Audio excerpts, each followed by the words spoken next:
एक आदमी की 4 पत्नियां थीं। वह अपनी चौथी पत्नी से बहुत प्यार करता था और उसकी खूब देखभाल करता। वह उसको सबसे श्रेष्ठ देता। वह अपनी तीसरी पत्नी से भी प्यार करता था और हमेशा उसे अपने मित्रों को दिखाना चाहता था। हालांकि उसे हमेशा डर था कि वह कभी भी किसी दूसरे इंसान के साथ भाग सकती है। वह अपनी दूसरी पत्नी से भी प्यार करता था। जब भी उसे कोई परेशानी आती तो वो अपनी दूसरे नंबर की पत्नी के पास जाता और वो उसकी समस्या को सुलझा देती। वह अपनी पहली पत्नी से प्यार नहीं करता था, जबकि पहली पत्नी उससे बहुत गहरा प्यार करती थी और उसकी खूब देखभाल करती। एक दिन वह बहुत बीमार पड़ गया और जानता था कि जल्दी ही वह मर जाएगा। उसने अपने आप से कहा कि मेरी 4 पत्नियां हैं, उनमें से मैं एक को अपने साथ ले जाता हूँ। जब मैं मरूं तो वह मरने में मेरा साथ दे।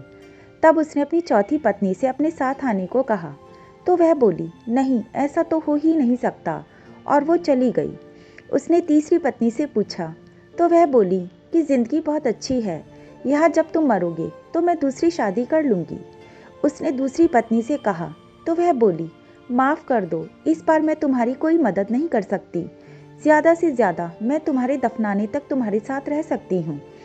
अब तक उसका दिल बैठ सा गया और ठंडा पड़ गया।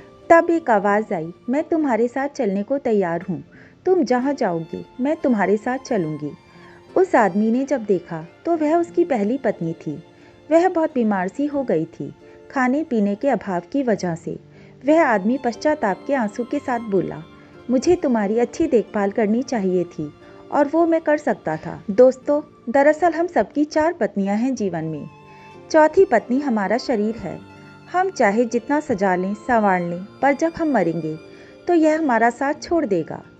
तीसरी पत्नी हमारी जमा पूंजी, हमारा रुतबा है। जब हम मरेंगे तो ये दूसरों के पास चले जाएंगे। दूसरी पत्नी है हमारे दोस्त व रिश्तेदार, चाहे वे कितने भी करीबी क्यों ना हो हमारे जीवन काल में, पर मरने के बाद हद से हद वे हमारे अंतिम संस्कार तक साथ रहते हैं।